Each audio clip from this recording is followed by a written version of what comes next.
দেখো, আমরা আমাদের কথায় লেখায় অনেক সময় কি না এই শব্দটা ব্যবহার করি।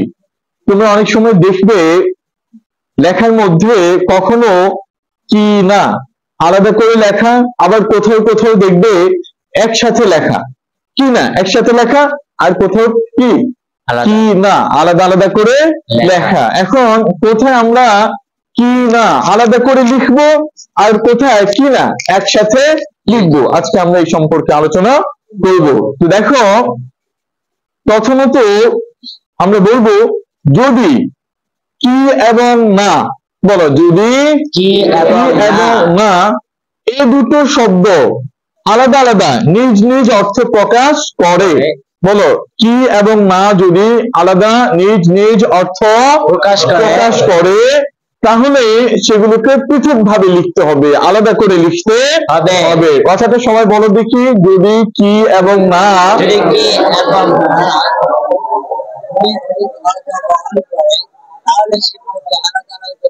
তাহলে একসাথে লিখতে হবে। খেয়াল করে, যেমন কি না এবং কিনার ব্যবহার, যদি কি এবং না নিজ নিজ অর্থ বহন করে তাহলে কি না আলাদা লিখতে হবে। যেমন তুমি যাবে কি না বলো, তুমি যাবে কি না বলো, না গেলে আমি একাই যাব। দেখো এখানে কি এবং না আলাদা অর্থ প্রকাশ করছে, কিভাবে বুঝবো? খেয়াল করো, আমরা যদি কথাটাকে ভাঙি, এই যে এই প্রশ্নের বাক্যটাকে ভাঙি, তুমি যাবে কি না বলো, এটাকে যদি আমরা ভেঙে ফেলি তাহলে কি দাঁড়ায়? দেখো, তুমি যাবে কি যাবে না, কি দাঁড়াবে বলো দেখি? যাবে কি যাবে না। তুমি যাবে কি যাবে না, কথা বলেছো? তাহলে কি এটা আলাদা, এটা একটা প্রশ্নের অংশ, তাই না বলো? আর না এটা আরেকটা অংশ, এটা কি রে? আরেকটা অংশ। খেয়াল করেছো? তুমি যাবে কি যাবে না, বুঝেছো? আমরা যে আরবিতে বিশেষ প্রশ্ন পড়েছি সেরকম, তাই না বলো? বুঝেছো?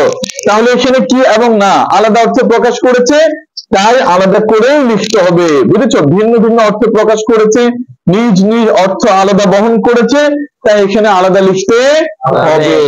দেখো, আমরা যে কথাটা বলছিলাম, কি এবং না যদি আলাদা আলাদা অর্থ প্রকাশ না করে, নিজ নিজ অর্থ প্রকাশ না করে বক্তার বিশেষ মনোভাব প্রকাশ করে, বলো বক্তার বিশেষ মনোভাব প্রকাশ করে, তাহলে কি না এটাকে একসাথে লিখতে হবে।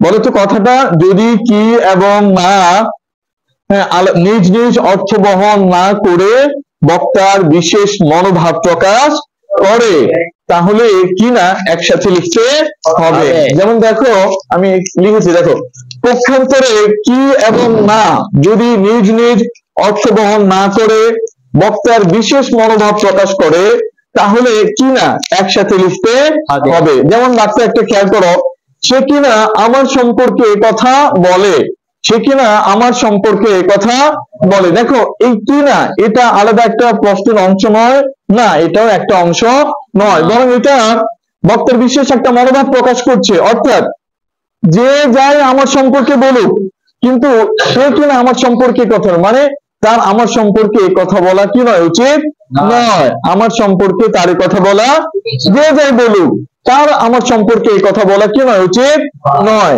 বুঝেছো? এই যে মনোভাব, এই যে অনুচিত মনোভাব প্রকাশ করার জন্য এখানে কি না শব্দ কি করা হয়েছে, ব্যবহার করা হয়েছে। তাহলে আমরা কি বলতে পারি বলো, যদি কি এবং না আলাদা আলাদা নিজ নিজ অর্থ প্রকাশ করে তাহলে আলাদা করে লিখতে হবে।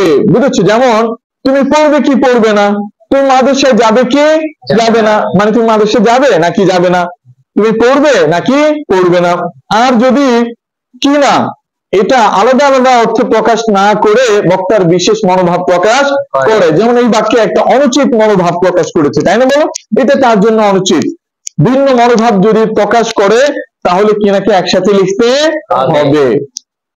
ঠিক আছে, এটা ভালো করে খেয়াল করো। হ্যাঁ, এটার আরো কিছু উদাহরণ আমরা বলতে পারি। এই সে কিনা এমন, সে কিনা এই কাজটা করে, সে কিনা এই কাজটা করে, সে কিনা এমন কাজটা করে, কথা বুঝেছো? মানে তার এমন কাজটা করা কি ছিল না, উচিত ছিল না, মানে এটা কেউ তার কাছে প্রত্যাশা করে না কিন্তু সে করে, কথা বুঝেছো? এইসব জায়গায় এই কিনা শব্দ যদি আমরা ব্যবহার করি তাহলে একসাথে লিখতে হবে।